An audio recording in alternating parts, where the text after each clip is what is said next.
आज की वीडियो में हम बात करेंगे एक ऐसे डिविजनल चार्ट के बारे में जो हमें हमारी एजुकेशन के बारे में बताता है कि हमारी एजुकेशन कैसी होगी। यहाँ पर हमारे करियर से कोई लेना देना नहीं है। वो एक अलग चीज़ है कि अगर एजुकेशन अच्छी होती है तो करियर अच्छा होता है, पर ये कोई गारंटी भी नहीं होती। इसलिए आज हम सिर्फ एजुकेशन के बारे में बात कर रहे हैं।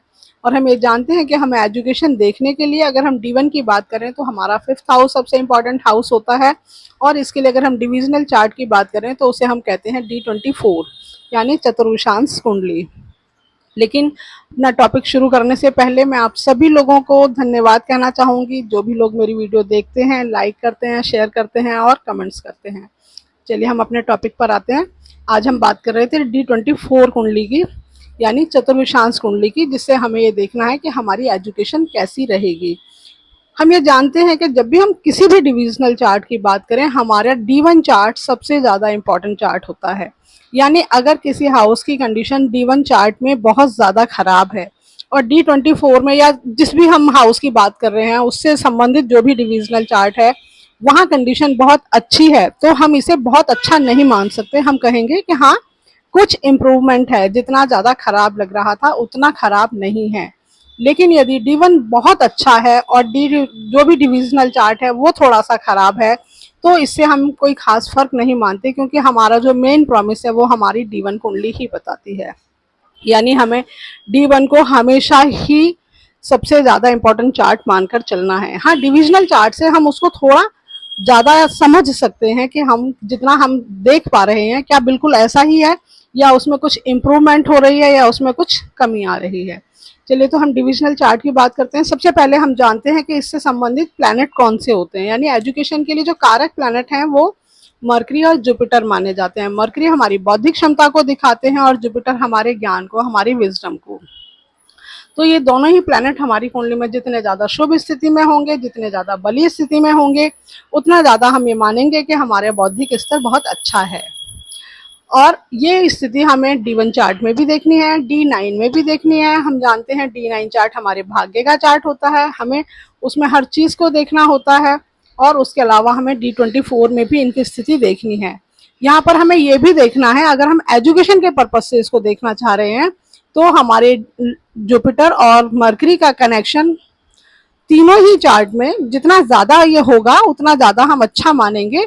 हमारे लगन लग्नेश या 5th लॉर्ड और 5th हाउस के साथ होना ही चाहिए। वहाँ के लॉर्ड हों, वहाँ पे प्लेस्ड हों, वहाँ के लॉर्ड के साथ किसी भी तरह से कनेक्ट हों, किसी भी तरीके से। मतलब हमने कहा कि मरकरी और जुपिटर का कनेक्शन हमारे लगन लग्नेश और 5th लॉर्ड 5th हाउस के साथ होना चाहिए। ये हम D1 चार्ट में भी देखेंगे, D9 में भी देखेंगे और D24 में भी देखेंगे। अब हम हाउसेस की बात करते हैं। एजुकेशन के लिए जो सबसे इम्पोर्टेंट हाउस माने जाते हैं वो माना जाता है 2nd हाउस, 4th हाउस और 5th हाउस।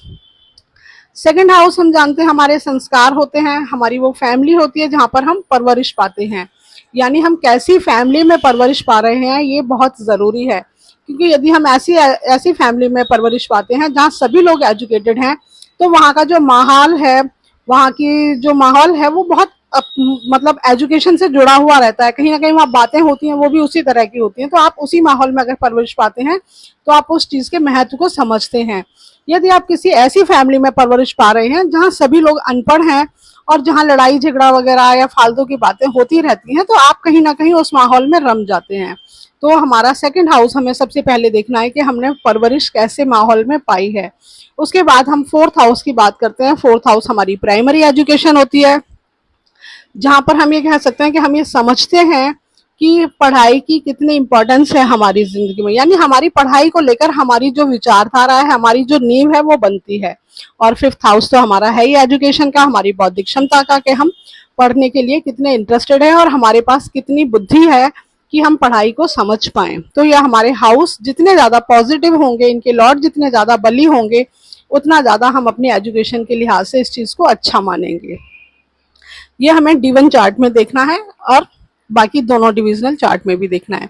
उसके अलावा जब हम किसी डिविजनल चार्ट को स्टडी करते हैं तो हमें वहाँ पर उस चार्ट में तो स्थिति देखनी ही है, बाकी हमें अपने जो 1st हाउस जो D1 चार्ट है उसके साथ भी उसका कनेक्शन देखना है। जैसे कि हमारे D1 के लग्नेश का D24 के लग्नेश के साथ कैसा कनेक्शन है, ये अगर मित्रवत होगा तो अच्छी बात होगी, शत्रुवत होगा तो ये अच्छी बात नहीं होगी। दोनों सेम प्लैनेट होंगे तो बहुत ही अच्छी बात होगी। इसी तरीके से हमारे फिफ्थ लॉर्ड का D24 के फिफ्थ लॉर्ड के साथ कैसा कनेक्शन है, ये दोनों आपस में अगर मित्र हैं तो अच्छी बात है। तो मतलब जितने ज्यादा कनेक्शन हमारे पॉजिटिव आते जाएंगे, हम एजुकेशन के लिहाज से उस चीज को अच्छा मानते जाएंगे। दूसरा, हमारे जो D24 के लग्नेश हैं उनका D24 के ही फिफ्थ लॉर्ड के साथ कैसा कनेक्शन है, तो मतलब हमारे D1 के लग्नेश का D24 के लग्नेश के साथ, D1 के फिफ्थ लॉर्ड का D24 के फिफ्थ लॉर्ड के साथ, D24 के ही लग्नेश का D24 के ही फिफ्थ लॉर्ड के साथ। जितना ज्यादा पॉजिटिव कनेक्शन होगा हम ये कनेक्शन उतना अच्छा मानेंगे। उसके अलावा हमारे D1 के लग्नेश और फिफ्थ लॉर्ड D24 में पीड़ित स्थिति में नहीं होने चाहिए। मतलब उनके साथ मान लीजिए फ्रेंड वाला कनेक्शन है भी, लेकिन उन पे पीड़ा भी नहीं होगी, तो ये स्थिति और ज्यादा अच्छी होगी। इसके अलावा जो हम D1 चार्ट की ही बात करते हैं, D1 चार्ट में कुछ ऐसे योग हैं जो हमारी एजुकेशन के लिहाज से अच्छे माने जाते हैं, जो हमारी कुंडली में होने चाहिए। जैसे कि जुपिटर यदि वीनस के साथ कनेक्ट हो, यानी दोनों युति में हो, जुपिटर मार्स के साथ कनेक्ट हो, तो ये हमारी बौद्धिक क्षमता के लिए, हमारी नॉलेज के लिए अच्छा होता है। इसके अलावा हम जानते हैं कि बुध आदित्य योग तो माना ही जाता है कि अगर बुध किसी की कुंडली में सूर्य बुध एक साथ हो तो अच्छा है। हाँ, यहाँ पे हमें जरूर ध्यान रखना है, जब भी हम किसी युति की बात करते हैं तो वो युति जितनी ज्यादा पॉजिटिव होगी, जितनी ज्यादा बली होगी, उतना वो प्रभाव देगी। अगर वो युति पीड़ित होगी, एग्जाम्पल के तौर पर उस युति वाले जो प्लैनेट हैं वो अस्त हैं, ग्रह युद्ध में हैं, या पाप ग्रहों द्वारा दृष्ट हैं, या नीच राशि में हैं, तो कहीं ना कहीं शत्रु राशि में है, तो उनके प्रभाव उतने ही ज्यादा कम होते चले जाएंगे। जब भी हम किसी युति की बात करते हैं कि अगर आपकी कुंडली में ये युति है तो बहुत अच्छी बात है, तो इसका मतलब हम उसकी पॉजिटिव स्थिति की ही बात कर रहे हैं। जितना ज्यादा उसके ऊपर एफ्लिक्शन आएगा, उतना उसके जो प्रभाव हैं वो नेगेटिव वे में होते चले जाएंगे। ये हमें हमेशा हर चीज के लिए ध्यान रखना है। उसके अलावा यदि आपकी कुंडली में सरस्वती योग बन रहा है, हम जानते हैं कि सरस्वती योग हमारे जुपिटर, मरकरी और वीनस के उससे बनता है। ये तीनों ही प्लैनेट यदि हमारी कुंडली के केंद्र, त्रिकोण और सेकंड हाउस, क्योंकि सेकंड हाउस भी हमारी वाणी का स्थान होता है और हमारी वाणी ही बताती है कि हमारी एजुकेशन, हमारे संस्कार कैसे हैं, तो सेकंड हाउस को भी हम यहाँ पर इंक्लूड करेंगे। तो केंद्र, त्रिकोण के भाव और सेकंड हाउस में ही ये तीनों ग्रह प्लेस्ड हों, साथ ही यहाँ पर जुपिटर बली स्थिति में हो, शुभ प्रभाव में हो, तो हम सरस्वती योग मानते हैं। तो मानते हैं कि हाँ, उस बच्चे की बौद्धिक क्षमता अच्छी होती है। उसके अलावा संख्य योग भी एक बहुत अच्छा योग माना जाता है, जिसमें ये कहा गया कि लगन बली होना चाहिए और हमारे फिफ्थ लॉर्ड और सिक्स लॉर्ड आपस में एक दूसरे से केंद्र में होने चाहिए। यहाँ पर फिफ्थ और सिक्स का कनेक्शन हमें क्यों बताया गया है, क्योंकि हम जानते हैं कि फिफ्थ हाउस हमारी बौद्धिक क्षमता होती है, यानी फिफ्थ लॉर्ड हमारी बौद्धिक क्षमता को बताते हैं, और सिक्स हाउस हमारा कंपटीशन होता है, फिफ्थ हाउस का सेकंड हाउस होता है ये। तो हमारे पास नॉलेज है, लेकिन जब भी हम किसी कॉम्पिटेटिव एग्जाम में बैठते हैं तो फिर हम क्या अपनी बुद्धि का इस्तेमाल कर पाते हैं। आपने देखा होगा बहुत से बच्चे ऐसे होते हैं जिन्हें सब कुछ आता है, लेकिन एग्जाम हॉल में बैठते ही जैसे ही पेपर उनके सामने आता है, उन्हें लगता है वो सब कुछ भूल गए, और बाहर निकलते ही उनको फिर लगता है अरे ये तो मुझे आता था, ये तो मुझे आता था। यानी अगर उनके फिफ्थ लॉर्ड का सिक्स लॉर्ड के साथ अच्छा कनेक्शन नहीं होगा, ये एक दूसरे से केंद्र त्रिकोण में नहीं होंगे, तो कहीं ना कहीं जब भी आप एग्जाम में बैठेंगे फिफ्थ हाउस आपका साथ नहीं देगा। ये एक स्थिति मानी जाती है। और कुछ लोगों को देखा हुआ थोड़ा सा आता है और वो उतना पूरा लिख देते हैं, उसको और अच्छे से डिटेल में फैला फैला के लिख देते हैं। तो कहीं ना कहीं हम ये मानते हैं कि अगर फिफ्थ लॉर्ड और सिक्स लॉर्ड आपस में एक दूसरे से केंद्र या त्रिकोण में होते हैं, स्पेशली केंद्र में होते हैं, तो ये स्थिति भी आपकी बौद्धिक क्षमता के लिए बहुत अच्छी मानी जाती है।